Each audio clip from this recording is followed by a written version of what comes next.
Good morning बच्चों। आज हम हिंदी पाठमाला में पाठ 9 राजा और ऋषि का अभ्यास कार्य करेंगे। तो अभ्यास कार्य में पहले देखिए मौखिक प्रश्न। तो इसमें राजा वन में क्यों भटक रहा था। तो राजा वन में क्यों भटक रहा था? पानी की तलाश में भटक रहा था, उसे प्यास लगी थी। फिर देखिए राजा कुएं में कैसे गिर गया था। तो राजा कुएं में कैसे गिरा था? पानी की तलाश में वो घूम रहा था, तो फिर वहाँ उसे एक कुआं दिखाई दिया। तो कुएं में नीचे पानी था बहुत, वहाँ राजा पहुँच नहीं पा रहा था। तो उसने क्या किया, अपनी पगड़ी खोलकर उसके घोड़े के कमर में बांध दी और उसका एक छोर पकड़कर नीचे लटक गया। तो लेकिन तब भी वो पानी के पास नहीं पहुंच पाया था। तो उसको प्यास इतनी तेज लगी थी, इतना बेचैन था प्यास से कि वो उसको पगड़ी को छोड़ दिया उसने और कुएं में गिर गया। पानी पीने के लिए उसने छोड़ दिया कि कैसे भी पानी के पास पहुंच जाए। तो पहुंच तो गया, फिर पानी जब पी लिया उसने कुएं में, फिर पता चला कि वो उसमें डूबने लगा। फिर अब निकले कैसे बाहर, क्योंकि उसने जो पगड़ी का छोड़ उसको छोड़ दिया था, तो इसलिए वह वैसे ही गिर गया उसमें। अब देखिए कैसे पता चलता है कि घोड़ा स्वामी भक्त था। तो देखिए घोड़ा स्वामी भक्त था इससे पता चलता है, क्योंकि अगर वह स्वामी भक्त नहीं होता तो जैसे ही राजा उसमें कुएं में गिरा तो वैसे घोड़ा भाग जाता और वहां नहीं खड़ा रहता।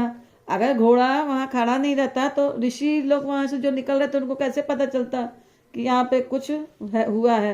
और वो देखने भी नहीं आते कुएं में। फिर उन्होंने देखा तब तो उनको पता चला कि राजा इसके अंदर गिरा, तो फिर उन्होंने बचाया। अगर घोड़ा भाग गया होता, स्वामी भक्त नहीं होता, तो राजा नहीं निकल पाता कुएं से। तो इससे पता चलता है कि घोड़ा स्वामी भक्त था, वो वहीं अपने स्वामी के लिए खड़ा रहा, वहां से भागा नहीं। फिर देखिए लिखित प्रश्न। ऋषि ने राजा को कुएं से कैसे निकाला। तो अब इसका आंसर हमने यहाँ कॉपी में लिखा है। ये देखिए लिखित वाले प्रश्न उत्तर ये लिखे हुए हैं। ऋषि ने राजा को कुएं से कैसे निकाला। तो इसका आंसर है, ऋषि ने अपनी धोती के एक सिरे को कुएं में लटकती पगड़ी के दूसरे छोर से कसकर बांधा और राजा को कुएं से बाहर खींच लिया। है ना, ये पाठ में हमने पढ़ा था ना कि जब ऋषि आए और देखे कि राजा उसके अंदर डूबे हुए हैं, तो उनने अपनी धोती खोली और जो राजा की पगड़ी थी उसके एक छोर में उनने अपना ये धोती बांध दिया।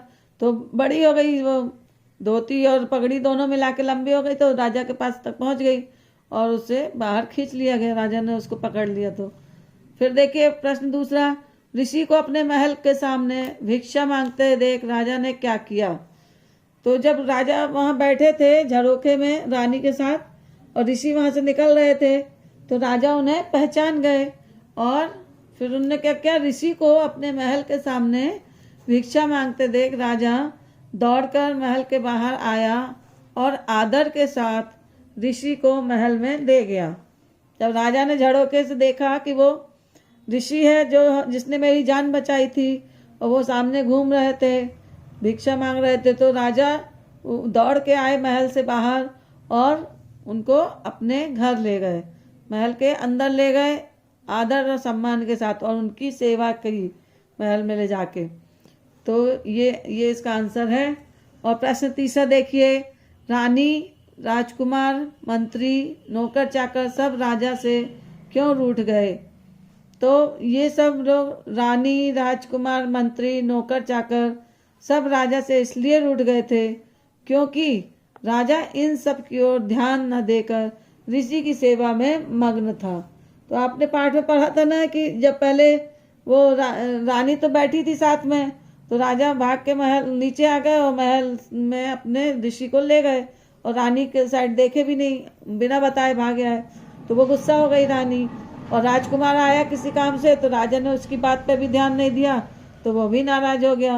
और मंत्री, नौकर चाकर ये सब आए किसी काम से, राजा ने उन सब के किसी की ओर ध्यान नहीं दिया और उनके ऋषि की सेवा में लगे रहे। तो इसलिए ये लोग उनसे रूठ गए, सब गुस्सा हो गए। अब देखिए प्रश्न चौथा।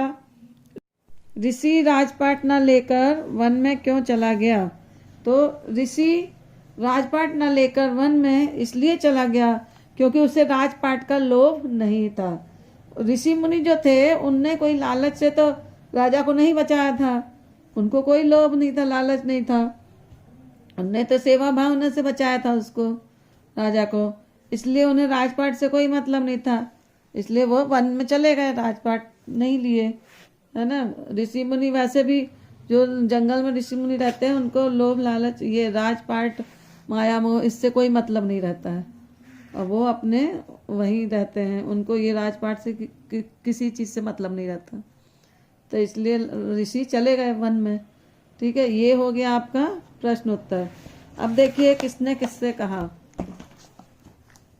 तो ये देखिए किसने किससे कहा। तो क में देखिए हमें अपना सर्वस्व उसे दे देना चाहिए, मतलब हमें अपना सब कुछ उसे दे देना चाहिए। ये किसने कहा था?